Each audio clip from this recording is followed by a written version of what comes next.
Bayangin, suara emas yang tiap malam kamu lihat di TV ternyata lahir dari rumah sekecil ini. Bukan dari keluarga kaya, bukan dari istana megah, tapi dari gang sempit di Cirebon yang mungkin jarang kamu lirik. Ini dia rumah asli April, peserta DA7 Top 5, yang perjuangannya bikin satu kampung menangis haru. Seperti apa kehidupan di balik panggung megah yang gak pernah kamu lihat kamera? Inilah kisah lengkapnya. Di balik panggung megah, lampu berkilau, dan sorak penonton, ada satu rumah kecil di gang sempit Cirebon yang jadi saksi semua air mata dan doa. Rumah yang catnya mulai mengelupas, gentengnya kadang bocor kalau hujan deras, tapi dari sanalah lahir suara yang sekarang kamu tonton di TV nasional. April, gadis yang dulu cuma nyanyi di depan tetangga dengan mikrofon mainan, kini berdiri gagah di panggung DA7 Top 5. Tapi sebelum semua kemewahan itu datang, dia harus melewati hari-hari di mana nasi kadang cuma cukup untuk sekali makan, dan mimpi terlihat terlalu besar untuk dipeluk. Malam-malam panjang di mana dia berlatih pelan-pelan supaya nggak ganggu orang tua yang kelelahan sepulang kerja. Dan hari ini, kita bukan cuma mau lihat gemerlapnya, tapi bongkar habis kehidupan asli di balik layar. Inilah rumah sederhana April di kampung, tempat semua cerita luar biasa ini bermula.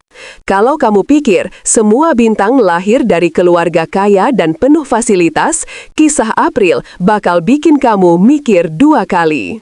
Di kampungnya, suara ayam dan motor lewat lebih sering terdengar daripada suara musik.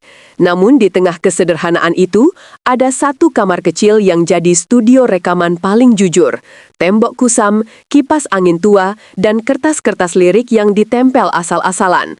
Di ruangan inilah April nyanyi sekeras-kerasnya dalam hati, sambil menahan tangis dan rasa takut gagal. Nggak ada guru vokal mahal, nggak ada pelatih pribadi, hanya YouTube, radio, dan tekad yang nggak pernah padam.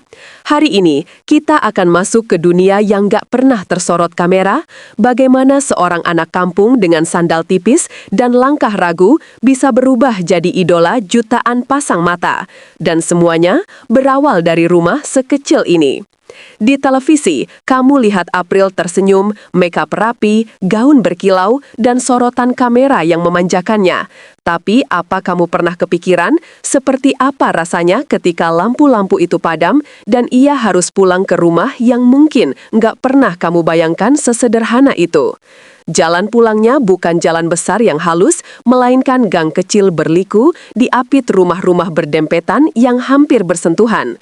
Di ujung gang itulah berdiri rumah keluarga April, tanpa pagar megah, tanpa hiasan mahal, hanya teras sempit yang jadi tempat duduk orang tua menunggu kabar setiap kali April tampil. Disinilah degup jantung paling kencang terdengar, bukan dari speaker studio, tapi dari dada seorang ibu dan ayah yang hanya bisa berdoa dalam diam. Malam ini, kita akan buka pintu rumah itu, dan kamu akan lihat betapa jauhnya jarak antara panggung dan kampung. Ada satu momen yang gak pernah dilihat kamera. Ketika April pertama kali bilang, "Bu, aku mau ikut audisi DA7." Di ruang tamu kecil dengan kursi kayu yang sudah bunyi kalau diduduki, kalimat itu jatuh pelan, tapi beratnya luar biasa. Bukan karena orang tua nggak percaya, tapi karena mereka langsung kepikiran satu hal, uang. Ongkos berangkat, makan, tempat tinggal sementara. Semua itu bukan angka kecil bagi keluarga yang setiap hari harus mikir gimana caranya dapur tetap ngebul. Namun di tengah kebingungan itu, kampung ikut bersuara. Tetangga-tetangga yang biasanya hanya menyapa sekilas, mulai patungan, menawarkan tumpangan, bahkan membuatkan bekal. Keberangkatan April ke audisi DA7 tiba-tiba berubah jadi misi satu kampung. Dan dari rumah sederhana inilah, harapan itu dikemas dalam satu koper tua dan tas ransel berangkat menantang dunia. Coba kamu bayangkan suasana kampung April setiap kali malam penayangan DA7. Rumah-rumah yang biasanya sepi mendadak hidup. Kursi plastik disusun di depan TV, anak-anak duduk di lantai, orang tua berdesakan di ruang sempit hanya untuk dapat sudut pandang terbaik. Di rumah April sendiri, ruang tamu yang gak seberapa luas itu hampir selalu penuh. Ada yang nonton sambil menggenggam ponsel, siap voting, ada juga yang hanya mampu mengangkat tangan sambil berdoa lirih. Setiap kali nama April disebut, teriakan pecah seperti stadion kecil. Tapi begitu iklan masuk, mereka kembali diam, menoleh ke foto-foto lama di dinding. April kecil, April juara lomba desa, April yang dulu menyanyi dengan baju seadanya. Di momen-momen seperti inilah, rumah sederhana itu seolah berubah jadi pusat dunia bagi satu kampung di Cirebon. Buat sebagian orang, rumah hanyalah bangunan. Buat April, rumahnya adalah pengingat bahwa ia tidak boleh sombong sedetik pun. Setiap kali pulang, ia melewati lagi lantai yang sedikit retak, tembok yang catnya mulai pudar, dapur sederhana tempat ibunya memasak dengan peralatan yang jauh dari mewah. Tapi di mata April, semua itu bukan kekurangan, melainkan medali yang selalu ia bawa kemana-mana. Karena dari tempat inilah, ia belajar artinya bersyukur, bertahan, dan bermimpi tanpa henti. Saat orang lain mungkin berlomba-lomba memamerkan rumah baru setelah terkenal, April justru memilih pulang ke rumah lama yang penuh kenangan. Dan malam ini, kamu akan diajak melihat setiap sudutnya, bukan untuk mengasihani, tapi untuk mengagumi betapa besar mimpi yang lahir dari tempat yang sekecil ini. Di salah satu sudut kamar April, ada dinding yang penuh coretan kecil, potongan lirik, kata-kata motivasi, dan target-target sederhana yang dia tulis sendiri. Masuk TV, bikin orang tua bangga, keluar dari zona takut. Coretan-coretan itu mungkin terlihat biasa, tapi bagi April, itulah kontrak yang ia tanda tangani dengan dirinya sendiri. Setiap kali ia merasa ingin menyerah, ia menatap dinding itu lama-lama, mengingat lagi semua rasa sakit saat diremehkan, semua tawa ketika gagal, semua cerita pahit yang hanya diketahui oleh tembok kamar ini. Disinilah suara April bukan hanya dilatih, tapi juga dibentuk oleh rasa sakit dan harapan. Dan kamu akan sadar bahwa top 5 DA7 bukan kebetulan. Itu hasil dari ribuan detik sepi di kamar sempit yang gak pernah kamu lihat di layar kaca. Ada cerita yang mungkin gak pernah kamu dengar. Sebelum tampil di panggung besar, April sudah berkali-kali tampil di panggung terkecil, teras rumahnya sendiri. Disitulah ia pertama kali belajar menatap penonton, tetangga-tetangga yang duduk di kursi plastik, anak-anak kecil yang berlari-lari sambil sesekali ikut bernyanyi. Mikrofon yang ia gunakan kadang cuma botol bekas atau sisir. Lampu panggungnya hanya bohlam gantung yang remang ditemani angin malam yang lewat tanpa peduli. Tapi justru dari situ, kepercayaan diri itu tumbuh. Dari tertawaan kecil, tepuk tangan sederhana, dan komentar-komentar polos warga kampung.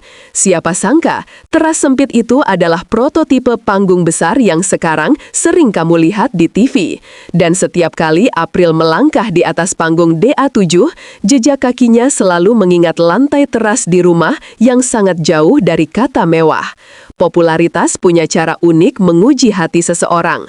Tawaran foto, pujian, kadang juga komentar pedas datang silih berganti. Siapa sangka, teras sempit itu adalah prototipe panggung besar yang sekarang sering kamu lihat di TV. Dan setiap kali April melangkah di atas panggung DA7, jejak kakinya selalu mengingat lantai teras di rumah yang sangat jauh dari kata mewah. Popularitas punya cara unik menguji hati seseorang. Tawaran foto, pujian, kadang juga komentar pedas datang silih berganti. Namun bagi April, setiap kali kepalanya mulai berat oleh pujian, ada satu obat penenang, pulang. Pulang ke rumah kecil di Cirebon yang tidak pernah menilainya dari rating atau trending, tapi hanya dari seberapa tulus ia tersenyum dan seberapa sayang ia pada orang tua. Di sini, April bukan bintang DA7, tapi hanya seorang anak yang kadang masih dimarahi karena bangun kesiangan atau lupa cuci piring. Dan justru di sini, ia merasa paling hidup, paling jujur, paling apa adanya. Malam ini, kita akan menyelami sisi April yang jarang terlihat, bukan sebagai artis, tapi sebagai anak kampung yang sedang belajar menyeimbangkan mimpi besar dan akar yang tak boleh pernah tercabut. Datang dari keluarga sederhana, inilah rumah asli April Cirebon di kampung, peserta DA7 Top 5. Kalimat itu sering kita baca di judul-judul video dan berita, tapi jarang ada yang benar-benar berhenti sejenak untuk mencerna maknanya. Keluarga sederhana berarti banyak hal, pengorbanan yang diam-diam, doa yang tak pernah disiarkan, dan perjuangan yang tidak selalu punya dokumentasi. Rumah asli berarti tempat di mana segala kepalsuan runtuh, hanya menyisakan diri sendiri yang paling jujur. Dan kampung berarti komunitas kecil yang diam-diam menjadi penopang ketika dunia luar terlalu kejam. Di video ini, kamu nggak cuma akan melihat bangunan biasa, tapi juga sebuah simbol bahwa dari gang sempit seperti inilah seorang April bisa berdiri sejajar dengan bintang-bintang besar di panggung nasional. Dan mungkin setelah menonton sampai akhir, kamu akan sadar, bisa jadi di kampungmu sendiri ada April-April lain yang sedang menunggu satu kesempatan untuk bersinar.